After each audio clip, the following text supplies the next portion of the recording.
प्यारे बच्चों, प्रस्तुत है कहानी तालाब पार चलें। एक बार की बात है, एक जंगल में बड़ा सा तालाब था। तालाब में बग्गू नाम का एक होशियार बगुला रहता था। तालाब के किनारे कालू भैंसा और वीरू और धीरू नाम के हिरण घास चरने आते थे। चारों आपस में अच्छे मित्र थे। जैसा कि नाम से स्पष्ट है, कालू रंग में काला, मोटा और ताकतवर था। वीरू बहुत ही हिम्मती और तेज था, जबकि धीरू सुस्त और डरपोक था। भयंकर गर्मी पड़ रही थी। लंबे समय से बारिश नहीं हुई थी। पेड़ पौधे सूख गए थे और चरने के लिए घास बहुत कम बची थी। कभी कभी घास चरने के लिए कालू, वीरू और धीरू में लड़ाई हो जाती थी। यह देखकर बग्गू को बहुत बुरा लगता। वह कहता, तुम्हें लड़ना नहीं चाहिए, हम सब आपस में दोस्त हैं। तो क्या करें, यह कालू भैंसा जल्दी जल्दी ज्यादा घास चर जाता है और हमें भूखा रहना पड़ता है। धीरू बोला, तालाब के उस पार पर्याप्त मात्रा में हरी घास है। बग्गू बोला, फिर तो हमें नदी पार करनी पड़ेगी। धीरू धीरे से बोला, तो क्या हुआ, हरी घास भी तो खाने को मिलेगी। वीरू बोला, और नदी का मगरमच्छ हमें घास की तरह खा जाएगा। धीरू बोला,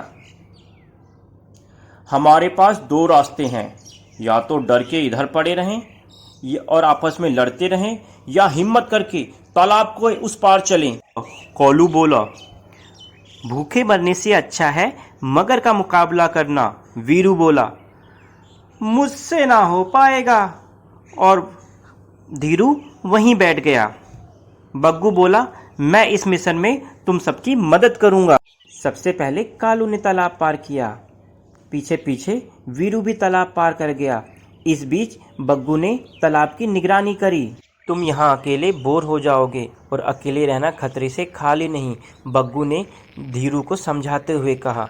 पर धीरू टस से मस ना हुआ और वहीं पर जुगाली करता रहा। उधर तालाब के दूसरी तरफ कालू और वीरू मजे से हरी हरी घास खाने लगे। कुछ दिन बीत गए। इस बीच बग्गू कभी तालाब के इस पार बैठकर मछली खाता तो कभी तालाब के उस पार बैठकर मछली खाता और बिछड़े हुए दोस्तों को एक दूसरे का हाल सुनाता।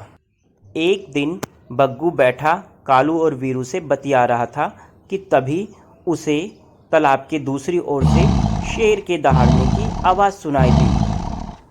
बग्गू तुरंत उड़कर तालाब के उस पार पहुंचा। उसने देखा कि धीरू से थोड़ी दूरी पर एक शेर खड़ा है और धीरू थर-थर काँप रहा है। फिर बग्गू की नज़र तालाब में घात लगाकर बैठे मगरमच्छ पर गई। उसने एक उपाय सोचा।